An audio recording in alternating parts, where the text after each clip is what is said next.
Hi everyone, I'm Michelle Grant, and this is the Grateful Podcast, a place where we explore some of the big challenges we're facing in our food systems and on our planet, and try and understand the role that each of us can play in creating change. In the second season of the podcast, along with interviews with inspiring women who are out there creating change, I also wanted to offer you some solo episodes where we dive a little bit deeper and highlight some of the challenges that each of us can face on our own personal or leadership development journey when we're interested to make a contribution to some of these big global challenges. And what I want to do in these solo episodes is basically pick a topic that I see coming up a lot in the coaching programs or the leadership trainings that I run, topics that maybe hold us back in some way or another from sharing our gifts with the world and making a contribution in the way that we would like to. So the intention behind these solo episodes is to give you some new insights and perhaps inspiration on these really important topics at the interface of leadership and creating change in the world, to hopefully help you feel less alone with many of them. They're topics that, in my experience, I've carried thinking they were my own challenge to deal with, and the women that I work with in the coaching programs often share that as well. And then to offer some practical tools and methods that you can use to help move forward with the particular topic that we're exploring in that episode. In today's episode, the theme is finding your voice. And I decided to start with this theme because, if I'm completely honest, it was what was holding me back from making this first solo episode for about the 3 or 4 months that I procrastinated on it. And so I thought, why not just tackle the elephant in the room directly and share with you my process when I feel a little bit challenged in terms of speaking up, using my voice, taking up space, and to hopefully give you some ways that you can move forward if this is showing up for you in your work and your life as well. So this episode is really for you if you're perhaps called to create something, put something out into the world that you think can be of service or impact others, but you feel held back by a lot of doubts about your own value or the value of the idea that you had. It's an episode for you if you're perhaps stepping into a new leadership role or considering stepping into a new role, and you feel held back by a lot of questions about how to do that and how to really take up your space there. It's also for you if you're perhaps feeling like you're hovering in the background, like you have a lot of potential, a lot of things that you would like to share, but you feel a lot of fear, a lot of restriction, perhaps a lot of procrastination holding you back from actually doing what you're called to do. Now, I am not at all unfamiliar with these topics, and actually that's why I really wanted to pick them up in the first episode, because there's been several times when this challenge of really finding and using my own voice, taking up space, creating and putting something out in the world has felt really challenging for me. And it continues to be so, which I think is the case for all of us. It's not that these challenges go away, but we find new ways to work with them and to dance with them. And that's what I really want to share with you today. So I can give you a couple of concrete examples where I've had this challenge showing up for me. And it's always in a situation where I'm either asked to or somehow called to put something out into the world, and by extension put myself out into the world, perhaps more than is naturally comfortable for me. So I felt this morning when I was procrastinating on getting this episode done and out to you. I've experienced it when sitting down to write a book a couple of years ago, and I've also experienced it when being hired into a new role or stepping into a leadership role, which maybe at the time felt like a little bit of a stretch for me. And then all of a sudden having to hold space for a team, facilitate processes, give big presentations, or speak on behalf of groups of people. And in all of those situations, what I recognize showing up is just a hesitation, a kind of resistance to do the thing I need to do in a way that it leaves me kind of spinning around it, procrastinating on it, but in a very frustrating way. I really want to do this thing, but I feel held back by something and I can't quite put my finger on what it is. So on the surface, I might just be telling myself that I'm too busy and I don't have time. But when I take the space and have the courage to really look at it, there's a lot of other things going on under the surface. There are topics that I'm spinning around in my mind. There are sensations in the body. There are emotions that are coming up. And when I've had the tools and the support to look at these, that's when I'm actually able to move forward and learn an awful lot in the process. So as I'm describing these challenges associated with stepping into your potential, finding your voice, sharing something you're called to with the world, I'm wondering what's coming up for you. Is there anywhere in your work or life where you're experiencing this at the moment? Is it creating any suffering or struggle for you? And how is that showing up? Are you discussing it with anyone, or are you trying to work it out on your own?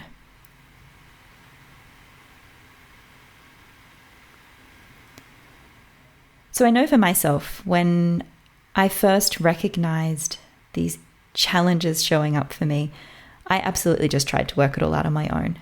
And that only led me so far. It was when I started sharing with other people, getting the support of coaches, looking at resources and tools and hearing other people's stories, that I was really able to see that my experience was not actually a personal and lonely one, as I thought, but rather it was something shared with anyone when they feel called to speak up about things that they really care about, to create new things and put them out into the world, or to take on new roles and responsibilities and to really step into our potential in making a contribution. And the first thing that I think is important for all of us when we start to explore these topics is that we come to them with both curiosity and compassion. And I kind of created this word for this, composity, because I think these are the two most important mindsets and approaches for any sort of personal development or leadership development work that we do. And when we have that compassion and that curiosity, we can start to peel underneath the surface of what's going on, peel underneath the stories of, oh, well, I would be doing it, but I'm just too busy, or, oh, no, it's much better if that other person does it, or I'm not quite ready yet. All of these excuses that we use when we're hitting this discomfort of really taking up our space in the world. And if we're willing to look underneath these surface topics and come to the deeper issues, what we find there is not always easy to face. Often we find fears of not being good enough, a fear of being vulnerable or unsafe if we put ourselves out into the world, a fear of perhaps being wrong. Even if we are very convinced about something, there might be a doubt in the back of our mind, well, is this really right? Perhaps there's a fear of being misunderstood, sharing something and having it misinterpreted, of upsetting people or speaking out and not being likable anymore. Maybe there's a worry about the burden of the responsibility that comes with that thing that you're thinking of doing. And maybe associated with that, a worry that if you do it, you're actually going to pay a big cost yourself, that you're maybe not going to be able to take care of yourself how you need to, or that you're going to constantly have to overstep your own boundaries. And all of these fears are completely normal, completely a part of the human experience. And it's not to say that any of them are going to go away. But what we can do is learn to manage ourselves differently and lead ourselves through a process where these fears don't hold us back anymore, where they don't stop us from sharing things that the world actually needs, to instead be able to acknowledge that they're there and instead choose another way forward, led by something other than fear. Now, when it comes to putting ourselves out there, the underlying fears and the underlying struggles are really, really personal. They show up differently for each of us. Of course, what's coming up depends a lot on our own individual lived experiences, the intersection of our different identities, our own way of seeing and interpreting the world, and how we've internalized different things that we've been socialized to do. And as a lot of my work is focused with women in this space, that often means addressing what we've internalized around how we show up in the world. Many of us in many cultures have been socialized to be friendly and quiet and not rock the boat and help everybody else.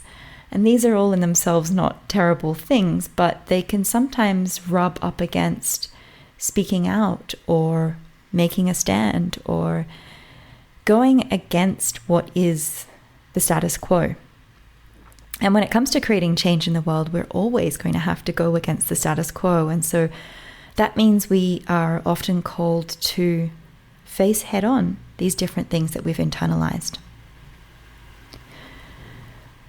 We also have to understand that putting ourselves out there in the world, being more visible, does feel vulnerable, and that can immediately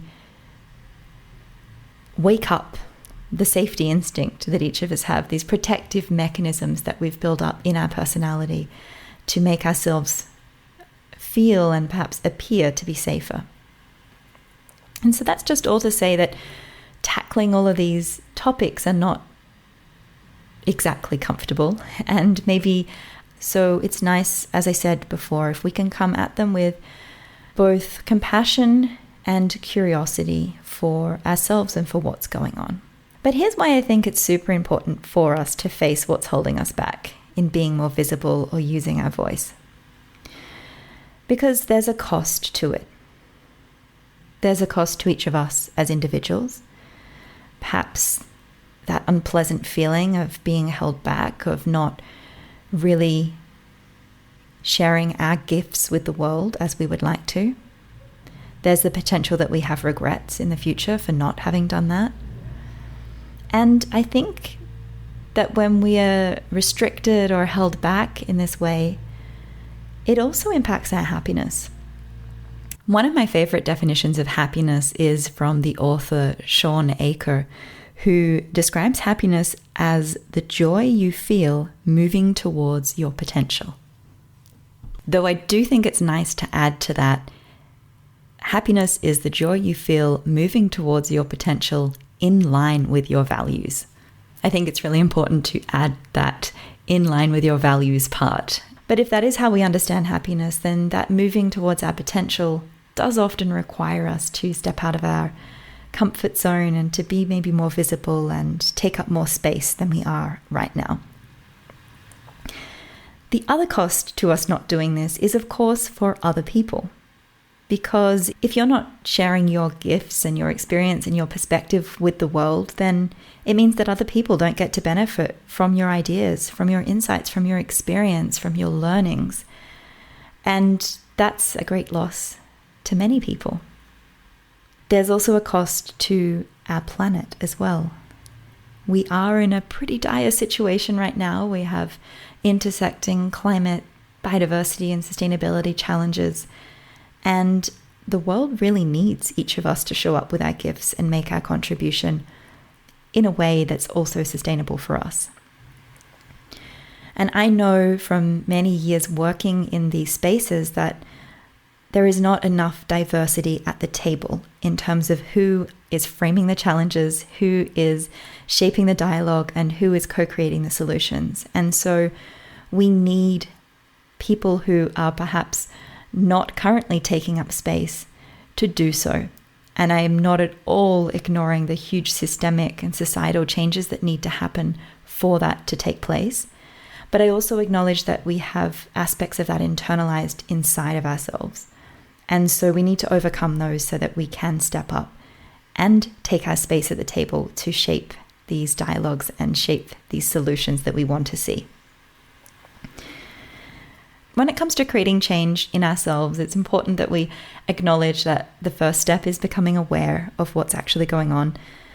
The second step is to understand it better. And then the third step is to take action or change our practices, change the ways that we're doing things, and continually practice those until we have the change that we're looking for. And so with any of this work, the first invitation is always to get more curious about what's going on. Perhaps asking yourself, is there a place in my work or my life where I would really like to be taking up more space, speaking up more loudly, creating and sharing something different, and I'm not doing it at the moment because I feel held back in some way. I feel fear and resistance and doubt, and it's keeping me staying smaller and safe rather than stepping out in the way that I would like to. And as we start to become aware of that, just simply noticing how it's showing up for us in the moments when we do feel that resistance or that stuckness. What's happening in the body? What's happening in your mind? What's happening emotionally for you? And as we start to observe ourselves at these 3 different levels, we also start to connect with the different centers of intelligence that each of us have. In our society and in our education system, we're so conditioned to only rely on the mind as a source of intelligence. But our body is a source of wisdom, our emotions are sources of intelligence, and becoming more aware of what's happening with them can also give us really interesting and important information to help us get unstuck as well. Once we've become a little bit more aware of what's going on and we've understood it more deeply and the particular flavor of it that's showing up for us, we can start to play with some tools and practices to see if it can support us to move to a different place. So I'd love to share with you 4 practices that I have found really helpful in my journey to use my voice and create and share things with more fluidity and more flow than I have in the past.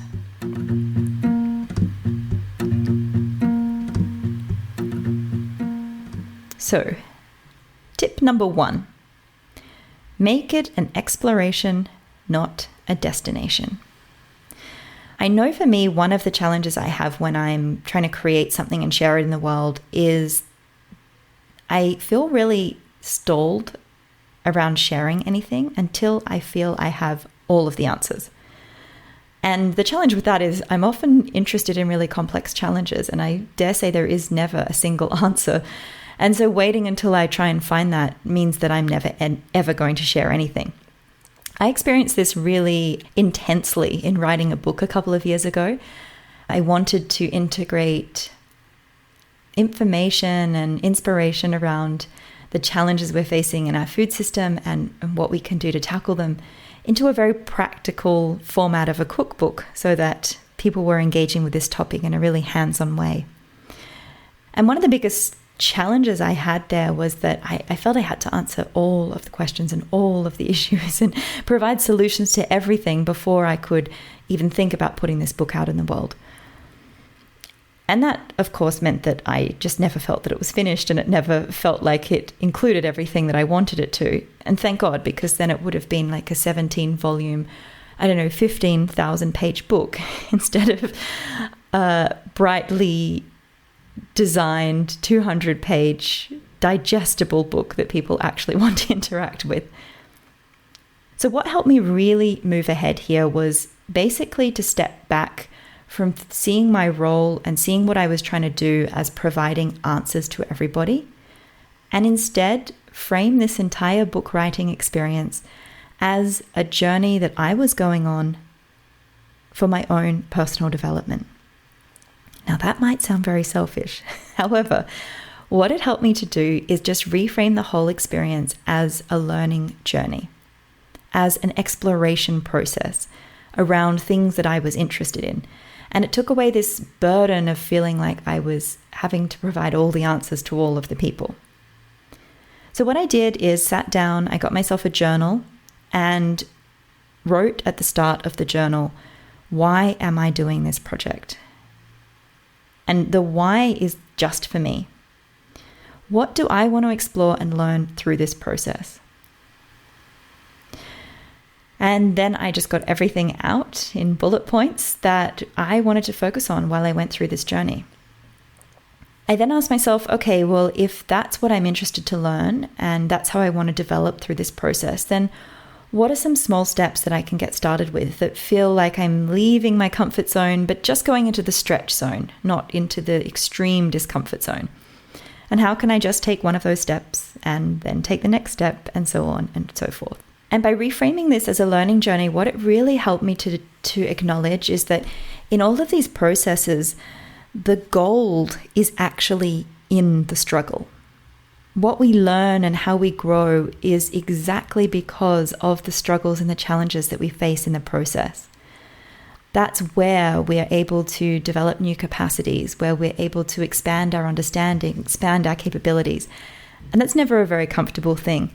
So it really helped me to just reframe those moments of struggle I felt with this book, which honestly happen on a daily, if not hourly basis, and to try and understand, okay, well, what am I learning in this moment? What am I learning to face or dance with or deal with in a different way? And I also kept a journal of this process. So just like I wrote down what I wanted to experience and explore in the beginning, I also journaled the whole way through how that experience was going. So I could constantly check in with myself and remind myself that that was an important part of this process as much as the object or output of the entire process.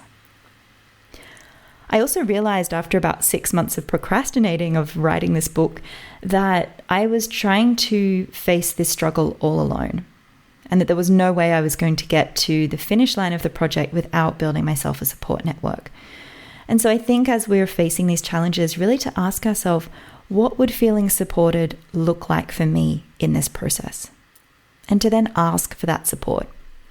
That might be getting a coach. It might be finding a group of people going through a similar experience, a community that is exploring the similar questions that you're exploring. And then you can all help each other to mine the gold in each of your personal struggles and see that they're not really personal, but actually collective.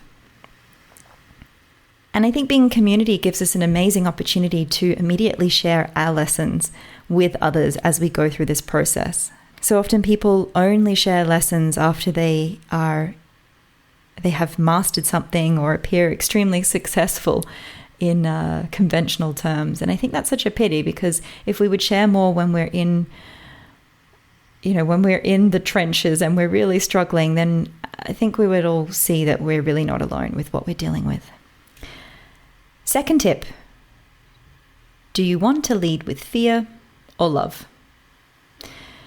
This is a little practice that developed out of the work of two amazing writers, Elizabeth Gilbert, who you might know. She wrote an amazing book called Big Magic: Creative Living Beyond Fear.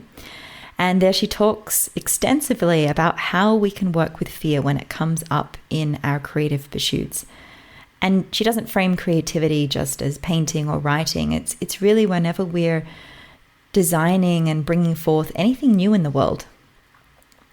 I also have really appreciated the work of Marianne Williamson on talking about fear and love as being the two major motivators for everything we do as human beings. And so from the work of these two women, I've come to do a practice which I find really supportive. If I'm worried about something, avoiding something, not being visible in the way I need to, I like to sit down, again with a journal, draw a big line down the middle of the page. On the one side, write fear. On the other side, write love or wisdom, if love feels like a word that isn't resonating for you here. Then I take a pen and I go over to the side that says fear and I say, fear, it's your turn to share everything that you're thinking about. Off you go. And as Elizabeth Gilbert says, effectively hand fear the microphone. And then let it write on the page everything that it's fearful about in relation to this thing that you are avoiding doing. Once you feel like you have vomited everything out onto the page, pause for a moment. Thank fear for what it's doing to try and take care of you and for sharing its insights. And then acknowledge there is actually another perspective that I would like to give space for here. So love or wisdom, here's the microphone for you. What do you want to tell me about this situation? And just as you did with fear, allow love or wisdom to write everything it wants you to hear on the page. At the end, you can thank it for its insights and then take a look at these two sides of the page and ask yourself, which side do I want to lead from? And once you've decided on which side, ask yourself, what does that look like in terms of the next step I want to take right now? And because I think somatic awareness and working with the body is an incredible vehicle for creating change, to also check in with your body. How does it feel physically when I'm in this place of fear around this topic or this thing that I need to do? And how does it feel physically when I'm in a place of love or wisdom in relation to it? And observe those changes in your body. And just simply bringing your body into that state can already help you when you show up to do that thing, to do it from a very different foundation. The third tip, get the inner critic out of the driver's seat.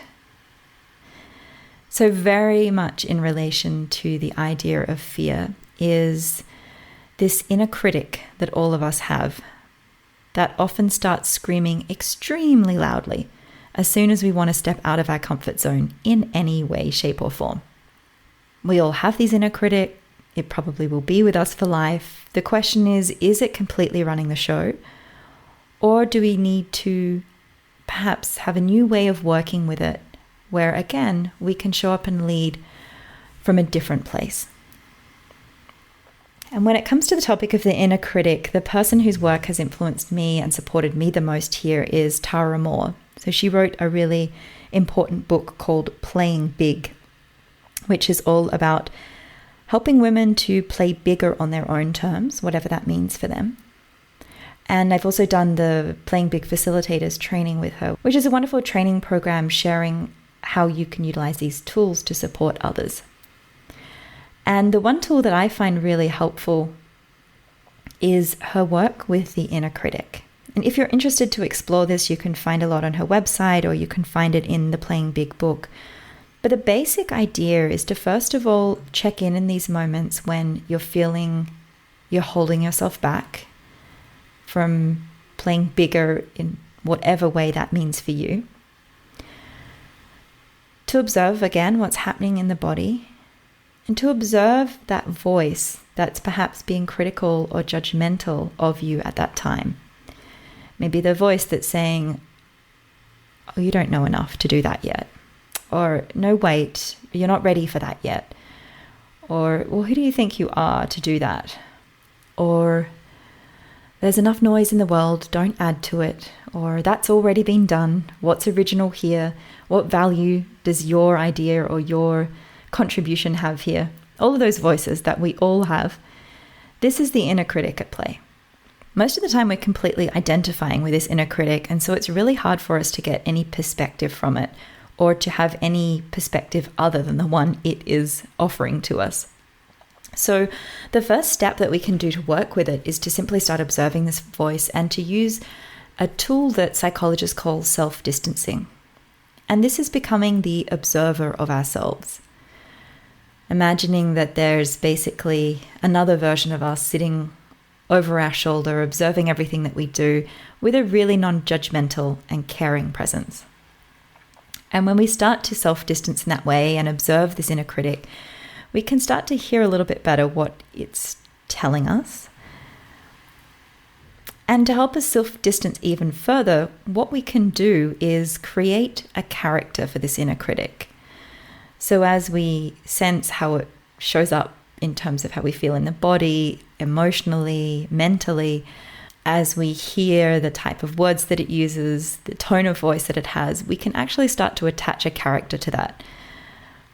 It shouldn't be ourselves, it shouldn't be someone that we're close in relationship with, and it might not even be an actual character. It might be something like a color or a texture. Basically giving this voice a character distinct from ourselves, because it's not our full self. Then we're able to start to observe, when's that character showing up? We're also able to perhaps invite it out of the space kindly when it's taking up too much space. Imagining it leaving through the window or exiting our body or going to sleep or whatever it needs to do. And then asking ourselves, what core value would I actually want to lead with here? And there's a lot more nuance to this tool that you can definitely dive into through Tara Moore's work. So I just really recommend checking out her book. But it's wonderful even just to start this process of observing and maybe even journaling about this inner critic and how it's starting to scream whenever you're considering to step out of the comfort zone. The fourth and final tip for taking up more space, using our voice, and being more visible is you can't control the outcome. So I know for myself, when it's been around making podcast episodes or writing a book or even giving a huge presentation to a room full of people, sometimes what really stalls me is this worry about how it's going to be perceived. How is it going to land? Will people understand it? Will there be pushback, etc., etc.? And that can be really paralyzing unless it's dealt with in a different way.